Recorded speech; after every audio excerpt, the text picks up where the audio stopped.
पटना में सीएम दफ्तर को बम से उड़ाने की धमकी दी गई है। इसके बाद सुरक्षा व्यवस्था को अलर्ट कर दिया गया है और आला अधिकारी मामले पर नजर बनाए हुए हैं। बताया गया कि पटना के सीएम ऑफिस को बम से उड़ाने की धमकी आतंकी संगठन अलकायदा के नाम से आई है। अलकायदा के नाम से सीएमओ कार्यालय को एक मेल आया। एटीएस ने मामले की जांच के बाद एफआईआर दर्ज कर ली है। पटना के सचिवालय थाने में एफआईआर दर्ज हुई। मामले की जांच में पुलिस जुट चुकी है।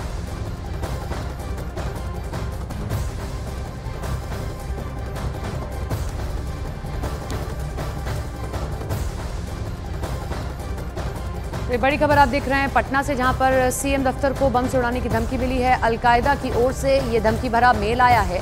हालांकि एटीएस पूरे मामले की जांच के बाद जांच कर रही है। एफआईआर दर्ज कर ली गई है।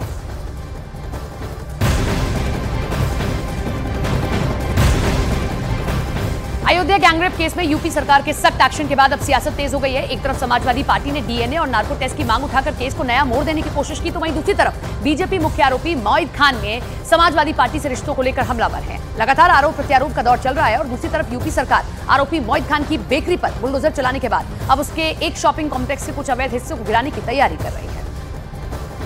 और इन सबके बीच में आज बीजेपी का एक प्रतिनिधिमंडल अयोध्या जाएगा और पीड़ित परिवार से मुलाकात करेगा और इसके बाद ये डेलीगेशन जो है बीजेपी नेतृत्व को एक रिपोर्ट सौंपेगा। बीजेपी के इस प्रतिनिधिमंडल में सांसद बाबूराम निषाद और मंत्री नरेंद्र कश्यप शामिल हैं।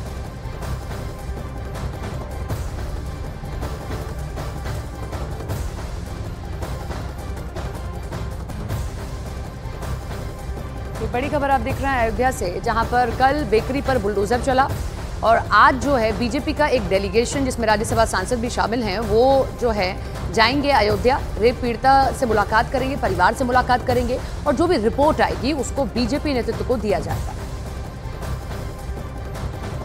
पार्टी ने आदेश किया है तो स्वाभाविक है, इतनी बड़ी घटना हुई है और घटना कैसे घटित हुई है पूरा सबके सामने आ चुका है।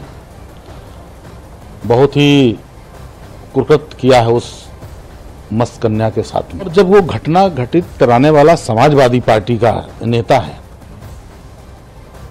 तो फिर लगता है कि फिर समाजवादी पार्टी के गुंडे, अत्याचारी, अनाचारी, दुराचारी बाहर निकलकर खड़े हुए हैं। जो भी घटना घटित हुई उसकी सरकार के स्तर पर कार्रवाइयां चल रही हैं, लेकिन मैं कहूंगा कि ऐसी सख्त कार्रवाई हो जो पूरे समाज में ऐसे घृणित कार्य करने वाले लोग हों, उनको सबक मिले।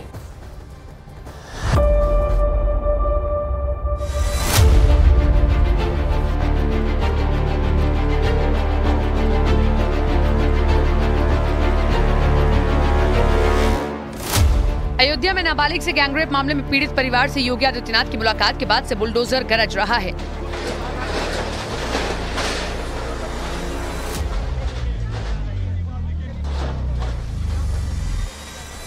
आरोपी मोईद खान की बेकरी पर बुलडोजर चला दिया गया। बताया गया कि ये बेकरी अवैध तरीके से बनाई गई है। अवैध बेकरी को खाली करवाया गया और फिर बुलडोजर की मदद से बेकरी को गिरा दिया गया।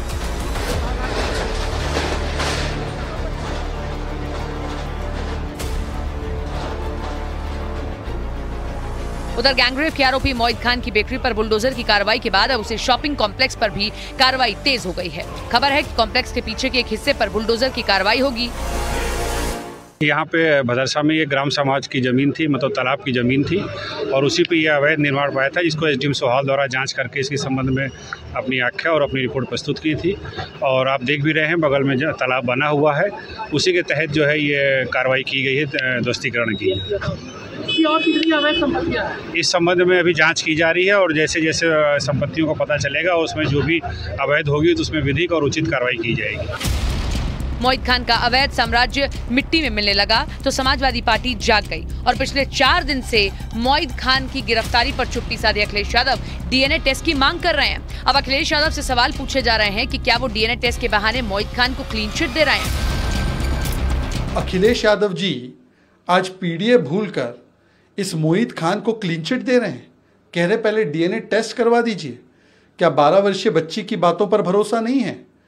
उसके चरित्र पर सवाल उठाए जा रहे हैं। और अखिलेश यादव जी ये बताइए कि यदि डीएनए टेस्ट कराने की आवश्यकता है तो मोईद खान की टीम जो जय सिंह राणा है, जो मोहम्मद राशिद है वो जाकर उसके परिवार को धमका रहे हैं कि केस वापस लीजिए। ये क्यों किया जा रहा है? मायावती ने इस मामले में योगी सरकार की कार्रवाई का समर्थन करते हुए समाजवादी पार्टी पर ही हमला बोल दिया। उन्होंने सपा से सवाल किया कि उनकी सरकार में ऐसे आरोपियों के खिलाफ कितने डीएनए टेस्ट हुए हैं।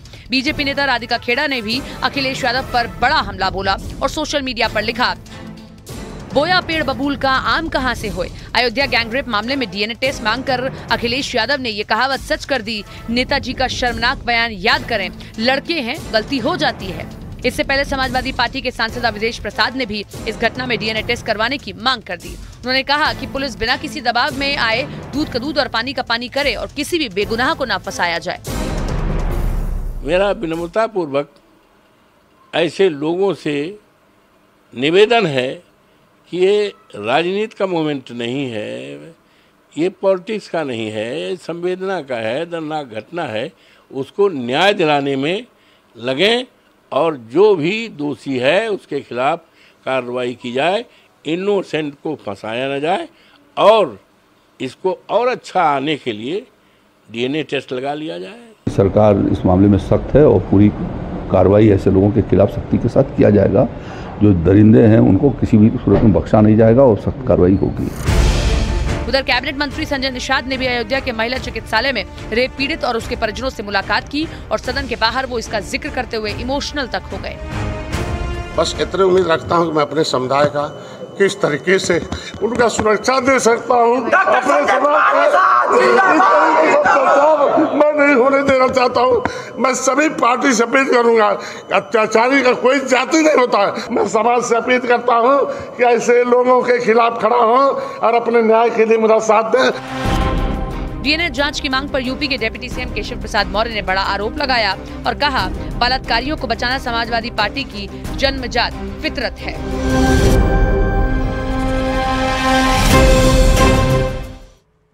समाजवादी पार्टी प्रमुख अखिलेश यादव ने अयोध्या गैंगरेप मामले पर न्यायालय से हस्तक्षेप की अपील कर दी। उन्होंने सोशल मीडिया प्लेटफॉर्म एक्स पर पोस्ट किया कि बलात्कार पीड़िता के लिए सरकार अच्छे से अच्छा चिकित्सीय प्रबंध कराए। बालिका के जीवन की रक्षा की जिम्मेदारी सरकार की है। माननीय न्यायालय से विनम्र आग्रह है कि स्वतः संज्ञान लेकर स्थिति की संवेदनशीलता और गंभीरता को देखते हुए अपने पर्यवेक्षण में पीड़िता की हर संभव सुरक्षा सुनिश्चित करवाएं। बदनीयत लोगों का इस तरह की घटनाओं का राजनीतिकरण करने का मंसूबा कभी कामयाब नहीं होना चाहिए।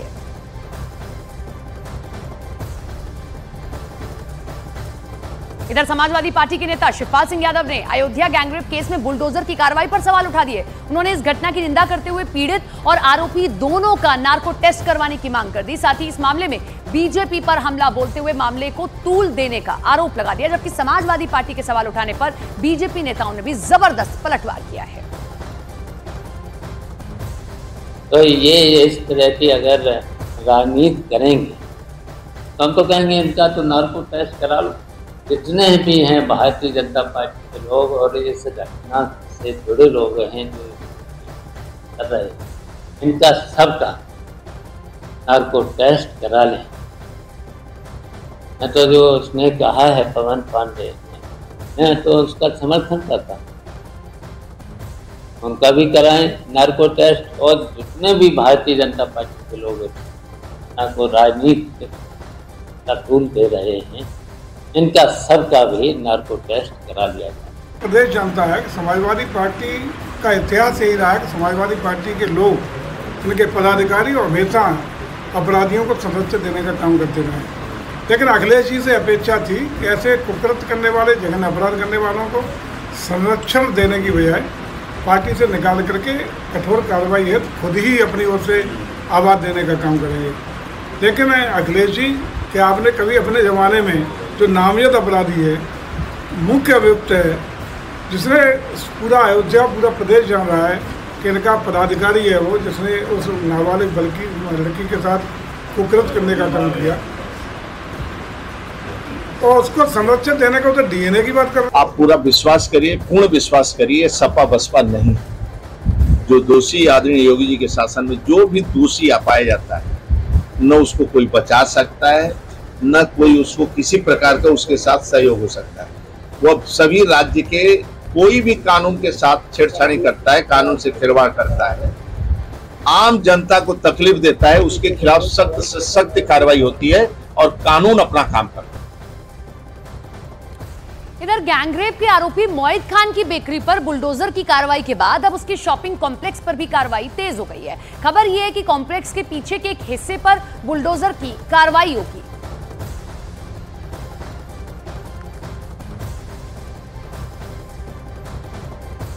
यहाँ पे भदरसा में ये ग्राम समाज की ज़मीन थी, मतलब तालाब की ज़मीन थी और उसी पे ये अवैध निर्माण पाया था, जिसको एसडीएम सोहाल द्वारा जांच करके इसके संबंध में अपनी आख्या और अपनी रिपोर्ट प्रस्तुत की थी। और आप देख भी रहे हैं बगल में जो तालाब बना हुआ है उसी के तहत जो है ये कार्रवाई की गई है ध्वस्तीकरण की। और कितनी अवैध संपत्तियां हैं इस संबंध में अभी जांच की जा रही है और जैसे जैसे संपत्तियों को पता चलेगा उसमें जो भी अवैध होगी तो उसमें विधिक और उचित कार्रवाई की जाएगी।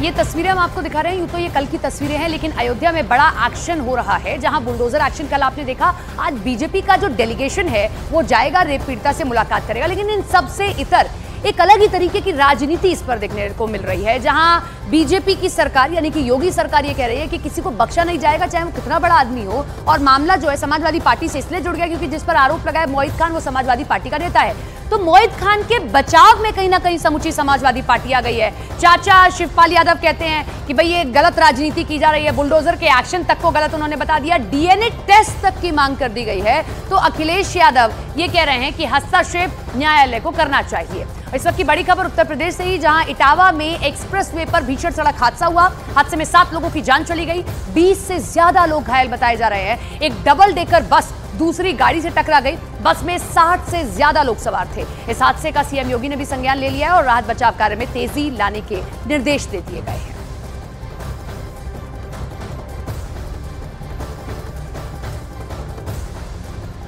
महाराष्ट्र के सातारा से खबर, जहां एक दिल दहला देने वाला मामला सामने आया, जहां जिले के बोरने घाट पर सेल्फी लेने के चक्कर में 150 फीट खाई में गिरी युवती।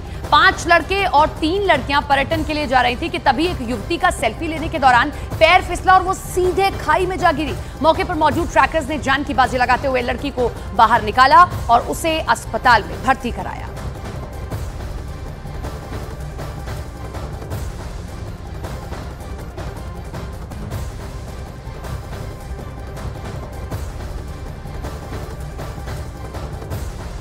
तो ये बड़ी खबर आप देख रहे हैं, जहां सेल्फी लेने के चक्कर में देखिए किस तरीके से लड़की जो है 150 फीट नीचे गिर गई है। और भी कुछ साथी थे इसके जो नीचे गिरे हैं। तो सेल्फी लेने का भूत, क्योंकि ये बहुत सुंदर वादियां दिखाई दे रही थी तो सभी होते हैं कि भाई सेल्फी ले लें, लेकिन उसी दौरान सावधानी नहीं बरती गई। मॉनसून का सीजन है, बारिश हो रही है और पैर फिसलता है और खाई की तरफ ये लोग जाते हैं। ट्रैकर्स को किसी तरीके से निकाला गया है, लेकिन ये खतरनाक साबित हो सकता है। आप कहीं भी जाएं तो आप बड़ा सावधानी से ये सेल्फी लें।